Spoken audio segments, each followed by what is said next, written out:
Good morning. Ito po ang inyong kaibigan kay Jesus, Brother Manny Bautista. Bakit po ang tao dumarating po sa takdang panahon na siya po ay namamatay?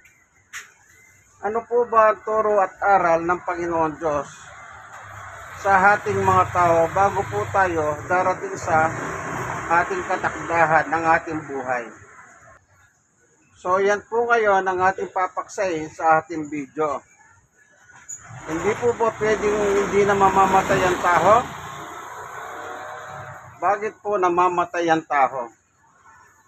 Ano po, dumarating po yung punto na yung buhay mo rito, kahit anong inabot mo sa buhay, mayaman ka man o mahirap, dumarating po tayo sa hangganan ng ating buhay. Kaya ano po ang payo ng Diyos? Habang tayo po ay malakas at nabubuhay tayo sa mundong ito, na kinalalagyan natin na Diyos din po ang naglagay sa atin. Ano po, minsan pa, ang inyo pong kaibigan kay Jesus, Brother Manny Bautista, nasa programa po tayo, ang tunay na pagbubunyag ng katotohanan o salita ng Diyos ayon sa Biblia. Ayan, ano po, meron pong isang burol dito sa aming lugar. In Christ alone. Ayan po, no? In Christ alone. Ayan po, ano? Yan ang ating tatalakayin po ngayon tungkol sa mga patay. Noong araw po, meron akong nadadahanan ng mga grupo ng senior citizen. At sinisiran ko naman sila ng Word of God. Minsan nagtanong po yung isang senior citizen. Ang sabi niya, Brad, saan pupunta ang tao pagkatapos na siya ay mamatay? Yan ang kanyang tanong. Ngayon, sinagot po ko siya ayon sa Biblia. Hindi ko po siya sinagot ayon sa aking alam. Siyempre, nagsishare po ako ng Word of God. Kaya ginamit ko po yung Biblia para hindi niya pwedeng sabihin ako'y mayabang o nagmamagaling.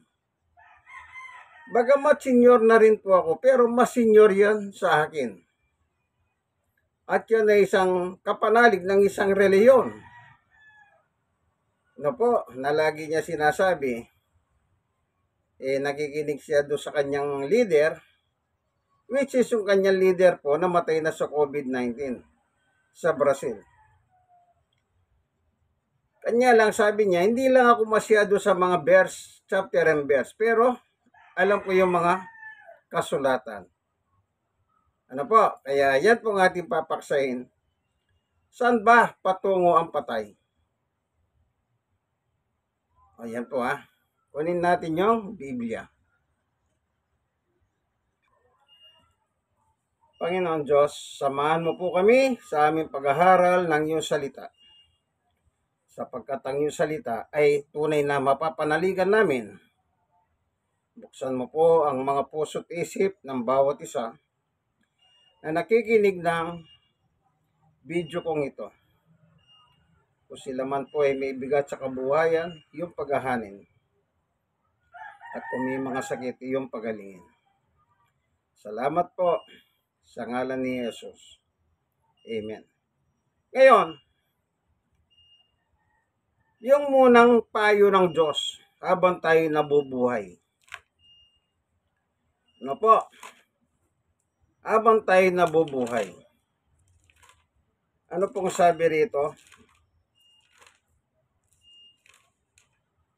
Babasahin po natin. Yan. Ang gamit ko pong Biblia,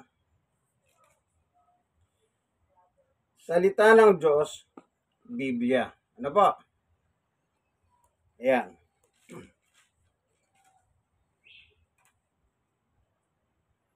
Ayan, dinipo ko lang po si Summer. Nasa likuran ko siya. Chapter 12, verse 1. Alalahanin mo ang lumikha sa iyo habang bata ka pa, bago dumating ang panahon ng kahirapan at masasabi mong, hindi ako masaya sa buhay ko. 2. Alalahanin mo siya bago dumilim ang araw, ang buwan, at ang bituin na parang natatakpan ng makapal na hulap. 3. Darating ang araw na manginginig ang iyong mga bisig at manghihina ang iyong mga tuhod. 4. Hindi ka na makakanguyang mabuti dahil ilan na lang ang iyong ngipin. Ano po? Magnifying. At lalabo na ang iyong paningin. 4. Ang tenga mo hindi na halos makarinig. Hindi na makarinig kahit ingay ng gilingan. Magigising ka sa huni ng mga hibon, pero hindi mo marinig ang kanilang awitan. Matatakot ka ng, sa verse 5, umakyat sa matatahas na lugar o lumakad sa lansangan ng nag-iisa. Puputi ng iyong buhok, hindi ka na halos makalakad. Sa haba, sa lahat ng gana mo'y mawawala. Sa bandang uli, pupunta ka sa iyong tahanang walang hanggan at marami ang magluluksa para sa iyo sa mga lansangan. Ayun.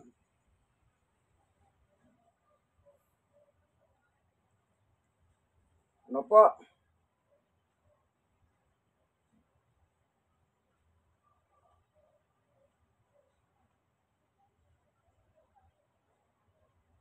Sa 7, kung magkagay, babalik ka na sa lupa kung saan ka nagmula at ang Espiritu may babalik sa Diyos na siyang nagbigay nito.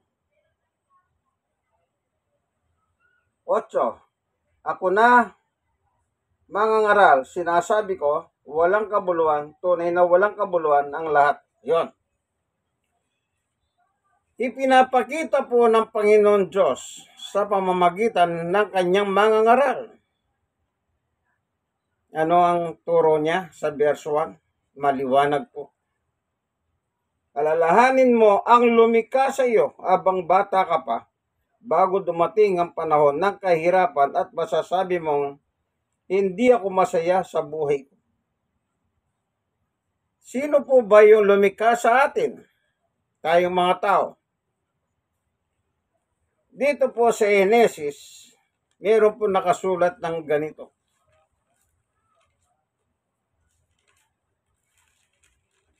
Basahin po natin, ano?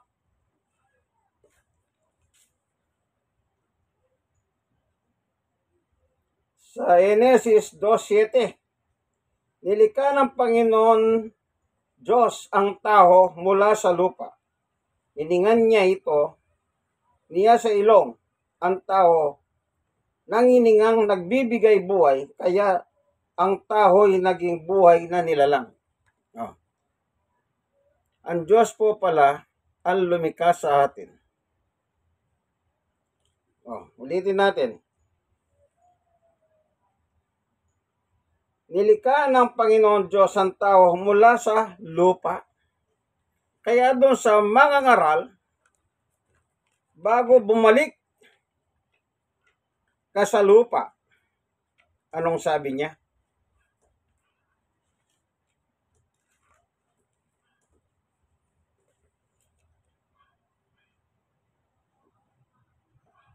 Anong sabi po rito? Alalahanin mo ang lumikha sa iyo. O, sino po lumikha sa atin? Ang Panginoon Diyos. Nilikha po tayo sa lupa. Kaya, doon po sa verse 7, ano po nakalagay? Hanapin natin.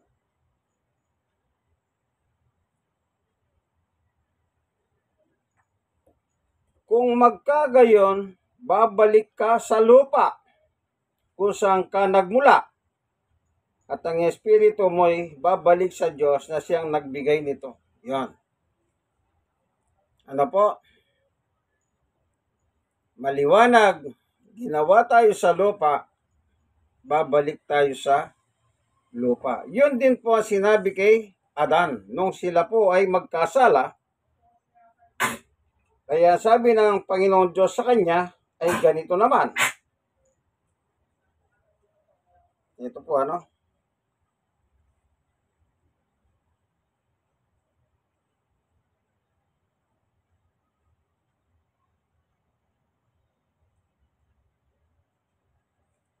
Hanapin po natin ano. Gaya ng dati, wala po tayong kode ko o outline. Sa Genesis chapter 3. Ito po ano. Sa 23. Kaya pinalis siya sa Kaya pinaalis siya ng Panginoon Diyos sa halamanan ng Eden para sakahin ng lupa na pinagmulan niya. Ang tinutukoy niya po, si Adan.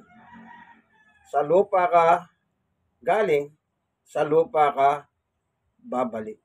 So maliwanag po ano? Kapag ang isang tao nakaburol po, ang sabi nga ng iba, naalala ko po nung nagtatrabaho po ako ano, sa transportation. Meron kami nakasama sa trabaho, yung ano siya, talkative, madaldal. Sabi niya, yun daw naging chiching niya. May edad na. Pero may pera.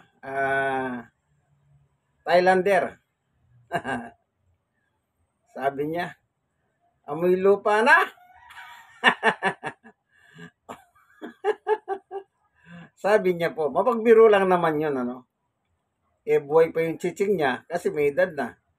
Amoy lupa na. So, yung tao, pag namamatay, ang sabi ng Biblia, nabasa natin, ano? Maraming talata tayong binasa. Yung kay Adan, galing ka dyan sa lupa, babalik ka sa lupa. Yung bangkanta ni Rico po, no? Na, ano ba yun? Na babalik sa lupa. Hindi po alam yung title nun, si Rico J po ang kumanta nun, ano? Kaya yung kinakanta rin po nila yon sa mga may lamay.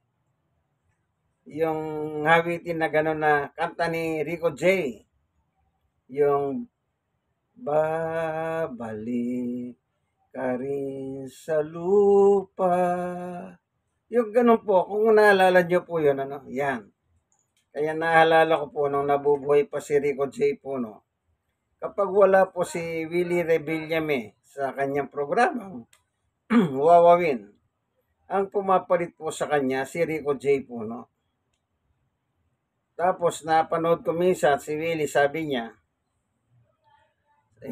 majok-jok din po yung tao na yun.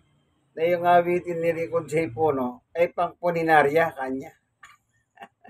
Totoo naman po yung kanta na yun ni Rico J, yun ay pinatutunog po nila sa libing ng mga karo. Ano po? Hindi ko lang po maalala yung title na yun, babalik ka sa lupa. Ano po? Kung alam nyo po, pwede nyo kantahin habang kayo nanonood ng video. Ano? Okay, balik tayo. Kaya sabi ng Panginoon Diyos sa tao, tayo, bago po dumating yung panahon na bago tayo lilisan dito sa lupa, babalik tayo sa huling antungan o yung pang permanenteng tirahan, sabi niya eh. Ano yon? Dilibingan nga. Sabi niya, maraming tatangi sa kalsada. Totoo naman yan. Lalo na po yung pag namatay ay friendly, maraming kaibigan, maraming natulungan.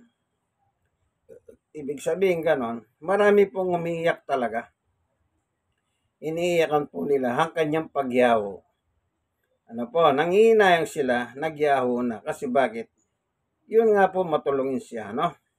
Yan.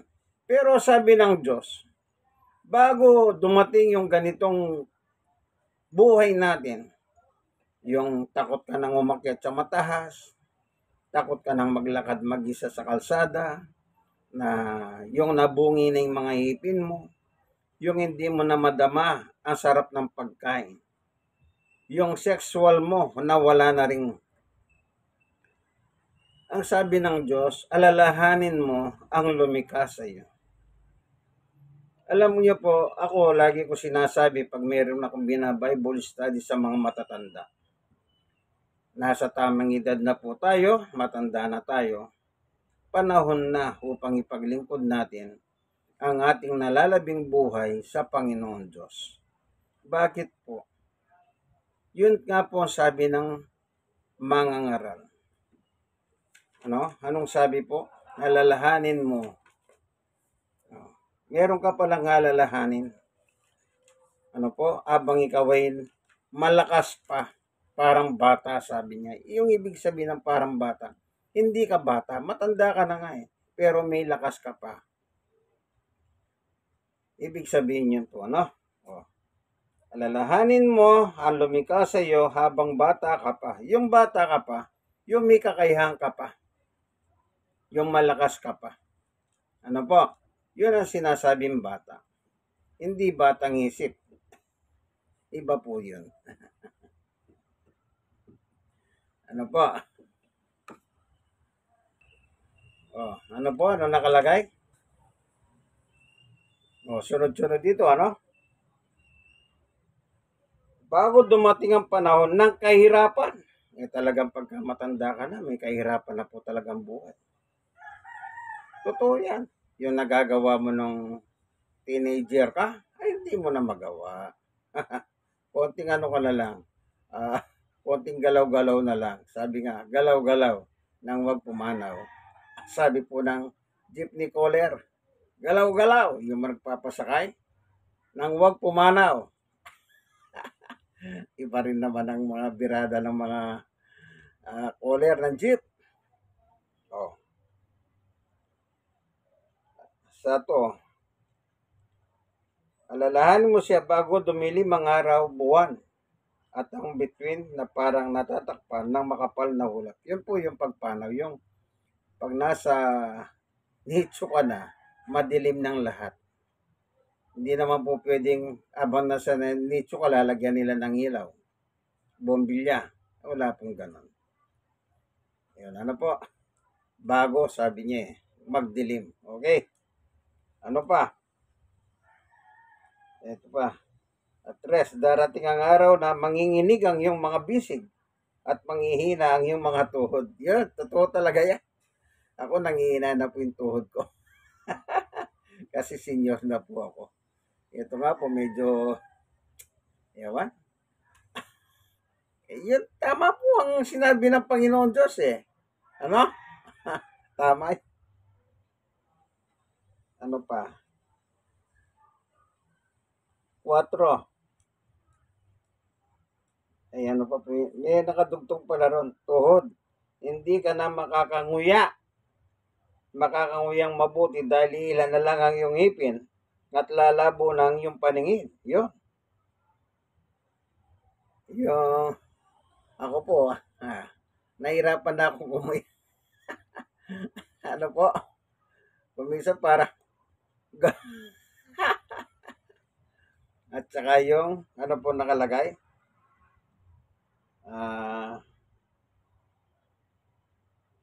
lalabo. Ayan, nakasalamin na. Talagang darating ang panahon, kailangan mo ng yung reading glasses. Reading glass, hindi glasses. Reading glass lang po, isa lang. Kailangan mo talaga yan para makabasa ka. Pero meron po talagang taong hindi po nangangailangan ng salamin. Kagaya ng isang bahay na pinupuntahan ko po, yung si Tatay Hogos. Hindi po nagsasalamin. Oo, ano na po siya, 80. O si Tatay Ginong araw. Hindi rin po nagsasalamin yun. Pero patay na po yung si Tatay G. Mas matanda naman po yun. Sipin nyo po, talagang gifted sila eh. Hindi lumalabo ang mata yan, no? Siguro parang bionic. Oh, anong nakalagay? Ang tenga mo hindi na halos makarinig, hindi na makarinig kahit ang ingay ng gilingan. Magigising ka sa uni ng ibon pero hindi mo marinig ang kanilang mga hawitin. Ayun, yung tenga. Nabibingi na po. Yung isa pong pinupunta kong Bible study, ayan, hindi na po makakarinig. Pinadoktor nung kanyang asawa, si Ate Dorcas. Ano na po yun? 80. Mahina na. Sabi niya, hindi na ako makarinig. Talagang dumarating po yan. Ngayon, pinatignan sa doktor, meron po silang pinapatak. Ngayon, sabi nung ospital, bawat isang tenga, tatanggalin lang yung tutuli, natuyo daw. Natuyo. Is 2,000. 2,000 ito, 2,000 din ito. Ewan ko kung nagawa na po nila, no? Yan. Ano pa? Sa 5, matakot ka na umakyat sa mataas na lugar o lumakad sa lansangan ng nag-iisa. Puputiin ang iyong buhok, hindi ka na halos makalakad at lahat ng gana mo'y nawawala. Bandang uli, papunta ka sa iyong tahanang walang hanggan at marami ang magluluksa para sa iyo sa lansangan. Ano? Yan. Yun na, yung hindi ka na makahakyat. Alam niyo po ngayon, yung mga hoverpass, ang tatahas. Lalo na po doon sa EDSA. Nasubukan ko pong umakyat. Ay, nanginginig po ako doon sa pinakadulo po, sa itaas. Talagang mataas po. Bagamat lulahin din pa ako, nalulula ako. Umakyat pa ako ng mataas kasi po, hindi ka makatawid. Nasa may parting Makati po yun. Sa EDSA ng Makati. Umakyat po kami sa itaas ng aking pinsan. Nalulula ako, nanginginig ako talaga. Kung makahawak ako, para bang, alam niyo po yung mga tsonggo, kung makahawak yun, kapit na kapit. Ano po? Sabi niya pa, ano? Yung gana mo, mawawala na. Yun po yung sa sexual drive. Yung gana mo sa sexual. Nung bata ka, very active ka. Pero pag matanda ka na, wala na. Ano po? Bagamat pinapayo ng doktor, kahit matanda, kailangan ginagamit mo pa rin yung sexual drive. Kaya yung iba po, bumibili sila ng gamot, nagpapareseta sa doktor. Pero nakakatakot din po yun. Bakit? Matanda ka na eh. Baka hindi mo makayanan. Siyempre, bibigyan ka gamot yung talagang gaganahan ka. Paano kung halimbawa po, yung napanood sa pelikula, hindi po. Pelikula lang po yun, ano? Oh. At sa realidad, meron din nangyayari yan sa balita. Namatay sa loob ng hotel. Ang sabi nila, ay namatay sa sarap. Isipin niyo po yun. Oh, matanda na kasi, kagustuhan niyang maka-score pa sa video bata-bata. Inatake. Oh, kaya yung babaeng partner niya, bata-bata, tinakasan. So, na-discover na lang po ng room boy. Ano?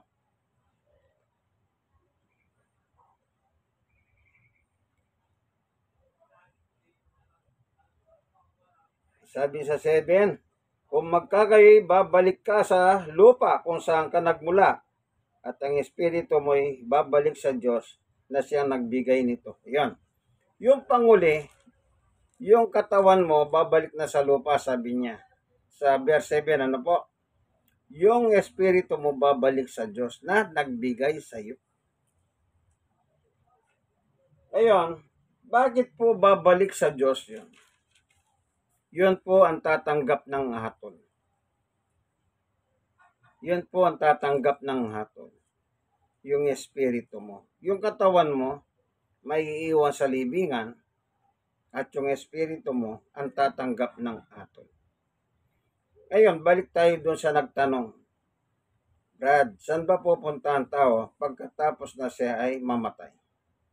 Ito po yun ang binasa ko sa kanya para wag niyang masabing, nagmamagaling ka lang. Yun tungkol po sa sulat ng ating Panginoong Yesukristo sa Lucas. Yung chapter 16. Yung dalawang tao na isang mahirap na tao at isang mayaman na tao na pareho silang namatay. Araw na yun, namatay sila. Meron po silang pinuntahan lugar. Magkahiwalay. Ano po, yung chapter 16, verse 19 hanggang 31 ng Lucas. Kung may Biblia po kayo, basahin nyo po yun. Sinyo-shortcut ko na lang po, para makamenos po tayo ng oras. Yan. Ang tinatapik lang naman natin, ang tanong, saan ba papunta ang tao pagkamatay niya? Itong sagot. Yung isa, pumunta sa dako ng pagdurusa, yung mayaman. Wala po sinasabing ko mo mayaman, pupunta na doon sa dako pagdurusa, apoy ng pagdurusa. Hindi po. Kahit po yung mahirap, kung hindi ka naman, pupunta ka rin doon. So, in short, napunta po siya ron, At ito naman po lobe, napunta po sa paraiso. So, papapasin ninyo, dalawang karakter napunta po sa paraiso. Ang gusto lang nating i-mention dito para makuha yung sagot. Yung isa, paraiso. Yung isa, dakong pagdurusa. Ano po yung paraiso? Place of comfort, happiness. Ano naman po yung apoy ng pagdurusa? Di natural paghihirap. So, clockwise. Paraiso, happiness, and comfort. Baligtarin mo, pagdurusa at hirap. So, both pareho po. Walang hanggan yun. Wala na pong katapusan yan. Pag nasa paraiso ka, wala na pong hanggan, nasa paraiso ka. Kapag nandun ka po sa pagdurusa, walang hanggan na pagdurusa po yun. Ayan, yun po yung nakalagay. Kaya nga po, gusto ko ma-challenge kayo. Kung meron kayong Bibliang hawak, Lucas 16, 19 hanggang 31. Ang title nun, ang mayaman at si Lazaro. Nasabay po silang namatay ng araw na yaon at sila po ay may pinatunguhan na lugar. Yung isa sa paraiso. Yung isa pagdurusa. Yun po ang sagot ko dun sa nagtanong. Sagot niya naman sa akin, hindi ako naniniwala. Yung tanong ko sa kanya ganito. Yung tanong mo kung saan pupunta yung namatay, sinagot ng Panginoong Yesukristo. Ito, yung isa napunta sa paraiso, yung isa napunta sa dakong pagdurusa. Ngayon, kung hindi ka naniniwala, hindi naman kita pinipilit. Ngayon, ganito na lang kayang gawin natin. Yung nagturo sa iyo na hindi yun ang sagot. Dalin mo siya rito sa susunod na Sabado, magkikita tayo naman dito kasi tambayan ng mga senyor rito at ako dumadahan naman dito regularly. Di kausapin ko siya, tanungin ko siya kung pareho kami ang sagot sa tanong mo. Yun lang ako. dalhin mo rito yung nagturo sa iyo. Kung ministro man yan, kung pastor yan, dalhin mo rito. So, nakalipas po yung tagpo namin yon nung dumating na naman yung panibagong Sabado, napadahan ako ron. Yung problema po, hindi niya ako matignan. Ano? Hinihintay kong kibuhin niya ako. Nakatingin ako sa kanya, hindi po siya kumikibo. Siguro po, nagtanong siya doon sa kanilang simbahan. Yeah, pero yung leader po nila patay na, no? Na COVID-19 sa Brazil. Siguro, nagtanong siya ron at nasagot, magkatulad lang ang sagot namin. Kaya hindi na siya nagtanong. Ano po? Yan ay nagmamagaling din po yun. Nasabi niya, hindi lang ako biyasa sa mga chapter and verse, kanya panungaraw sa akin. Kasi meron siyang gustong palabasin na yung turo ko mali, yung gusto niya, yung tama. Hindi nga po siyang biyasa daw magbukas ng chapter and verse, pero naririnig niya. Pero natunugan ko po kung saan ang chapter and verse ang gusto niya. Sabi ko, malayo sa gusto mo ka. Ang tinatanong mo kung saan pupunta yung patay. O kung nasaan yung mga patay. So, sinagot ka ng Panginoong Yesus, hindi ka naniniwala. Ibig sabihin, hindi ka naniniwala kay Yesus. Ganun lang yung kadali. Ano po? Ngayon, bakit ang kaluluwa ng tao ay babalik sa Diyos? Kasi sabi po sa mga ngaral o Ecclesiastes sa verse 7, 12:7, yung katawan babalik sa lupa at yung kaluluwa ay babalik sa Diyos na nagbigay sa iyo, sabi niya. Sabi ko, yun po ang tatanggap ng hatol. Yun po ang tatanggap ng hatol. Bakit? Yung katawan mo nasa lupa eh. Halimbawa, ito po. Meron po nakasulat sa Biblia. Chapter 5.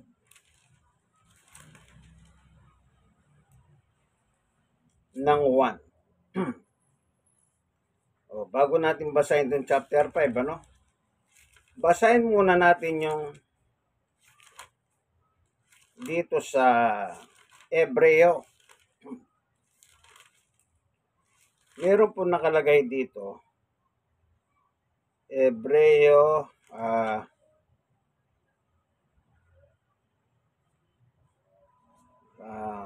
9, chapter 9,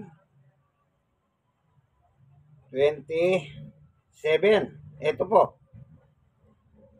Itinakda sa mga tao ang mamatay ng minsan lamang. Itinakda sa mga tao ang mamatay ng minsan, at pagkatapos nito ay ang paghuhukom ng Diyos. Yun.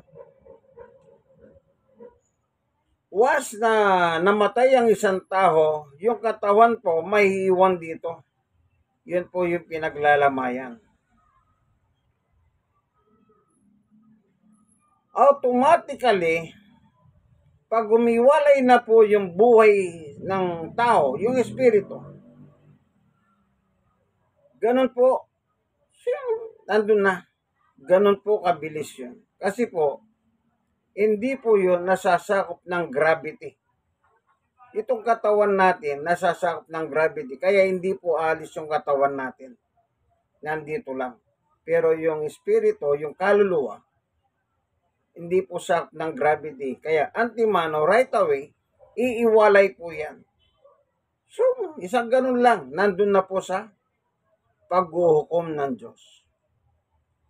Yun po yung tatanggap, yung kaluluwa. Kaya yung namatay po na mayaman, anong sabi ron? Sabay silang inilibing. Yung mayaman at mahirap. At pagmulat ng mata ng mayaman, nasa dako ng pagdurusa. Oh. Ano po yung nagdurusa? Yung kaluluwa niya. Kasi yung katawan niya, nahiwan po sa lupa upang ilibing yon sa lupa. Oh, yung iba, pinaglalamayan muna, then ililibing po sa sementeryo, o yung iba binabahon po sa lupa. Yung iba ginagawa na ng parang bahay. Yung iba naman, kapag ang kinamatay mo ay mapanganib, yun ay sinusunog naman. Ano po? Yan. Yung kaluluwa ngayon, yung babalik sa Diyos, ang sabi po sa Ecclesiastes o Mangangaral 12:7. At pagdating ng kamatayan, anong sabi sa Hebreo po? Ulitin natin. 9:27. Itinakda sa mga tao ang mamatay ng minsan. Itinakda ng Diyos ang kamatayan. Ang Diyos po nagtatakda ng buhay natin. At pagkatapos ito ay ang paghuhukom ng Diyos. So, right away, uukuman ka kung saan ka pupunta. Sa paraiso o sa pagdurusa. Yung namatay, yun, napunta sila dalawang kalalagyan. Yung isa paraiso, yung isa naman dakong pagdurusa. Apoy ng pagdurusa. Ganon po kabilis ang judgment day ng Diyos. Pero hanggat nabubuhay ka, hindi ka uukuman ng Diyos. Kasi buhay ka pa. At gusto ng Diyos, hanggat buhay ka, yun nga sabi niya, alalahanin mo yung lumikha sa iyo. Anong alalahanin mo? Yung mga turo at aral ng Diyos, abang mayroon ka pang kakayahan na magamit ang iyong buhay para sa Kanya. Bago man lang malagutan ang iyong hininga, at least, nakapaglingkod ka sa Diyos. Purihin ng Panginoon. Kaya tayo pong mga tao, inoobliga po tayo na ipaglingkod ang buhay natin sa Diyos.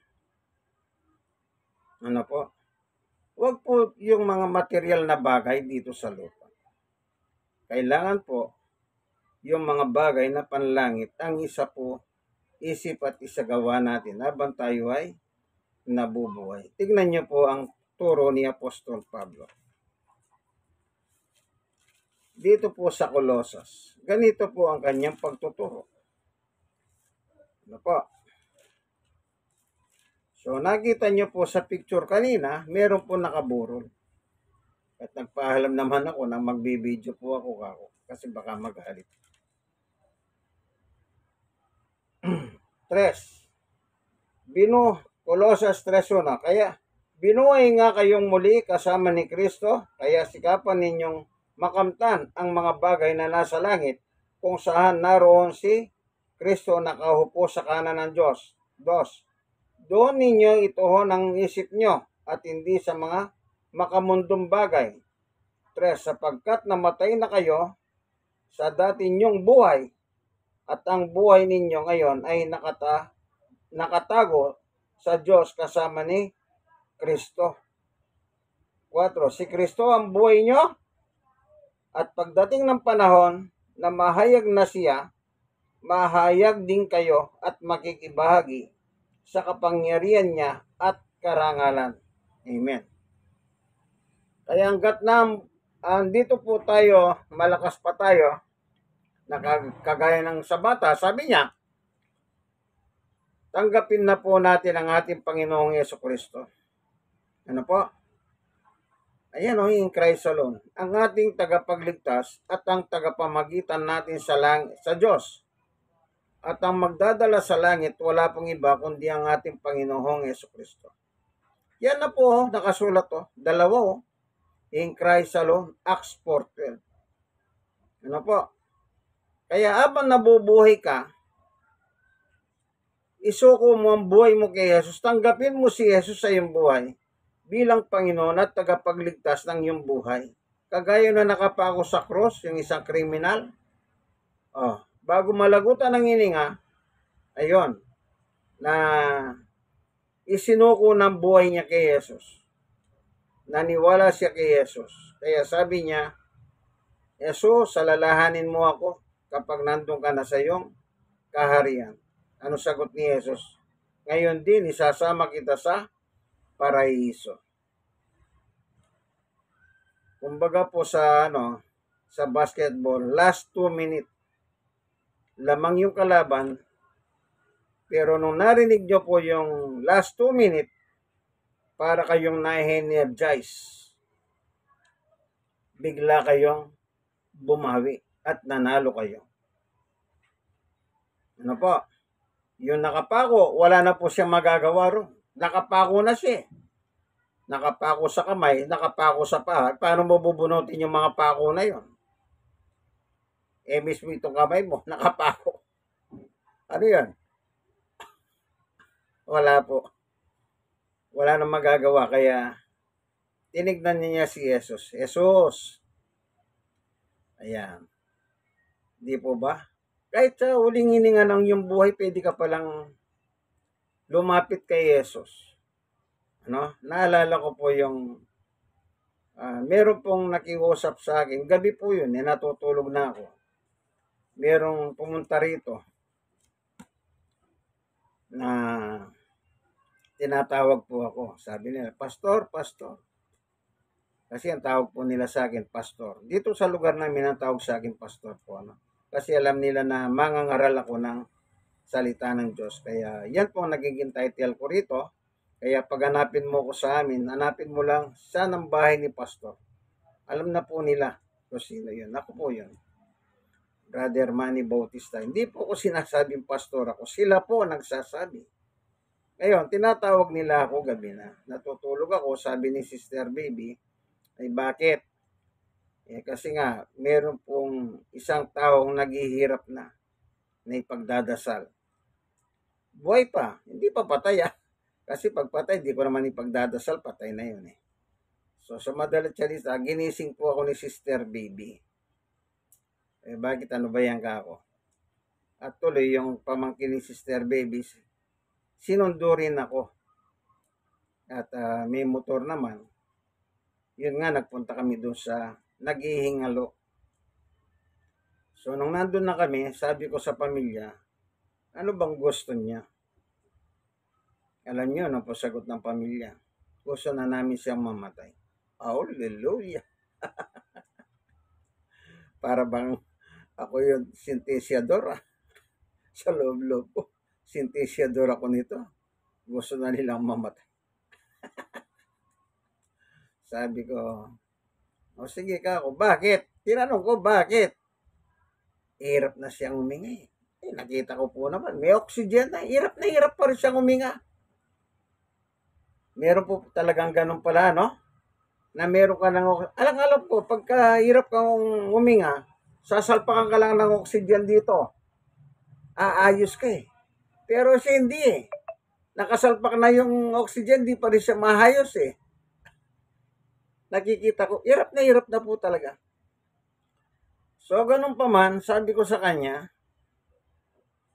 ang gagawin natin, Bible study muna tayo, kako. Hindi naman po yung ura-urada na ipanalangin Panginoon Diyos. Sige na, patayin mo na ito, kunin mo. Alam niyo ang turo ni Jesus, doon sa dakilang tagubilin, ipangaral ang salita ng Diyos sa mga tao. Kaya ako, usually, hindi lang naman yun ang karanasan ko Marami pa po. Matatanda. Sabihin na natin matanda, pumanaw din po sila. Pero, puro Bible study muna ang ginagawa ko. Kaya, kahit sa uling pagkakataon, makasampalataya po sila sa Panginoong Yesukristo. Kaya nga sabi ko po, ultimo, last minute, pwede pa po yun. Wag na po kayong questionin ng Biblia.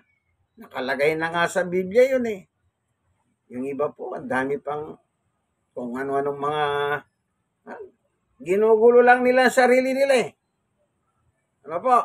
Ginugulo lang nila. Kaya, Bible study ko muna yung nakapaligid. Marami yun kahit pa paano, yung salita ng Panginoon tungkol sa repentance. Yun po ang aking senior sa kanila at saka itong Hebreo 9:7. Yung repentance muna pagkatapos yung Hebreo 9:7. Kasi after ng repentance, kung hindi man sila nagrepent, wala naman ako magagawa. Basta pinaliwanag ko na merong paghuhukom ang Diyos kapag hindi kayo nagsisi. Kaya sabi ng Panginoong Yesus nung magsimula siyang mangaral sa 4:17 ng Mateo, no, sabi niya, magsisi kayo at malapit nang maghari ang, basahin ko na nga, ano po nakalagay? Mateo 4:17. Ano po? Basahin natin. Ayan. Hanapin natin. Ito.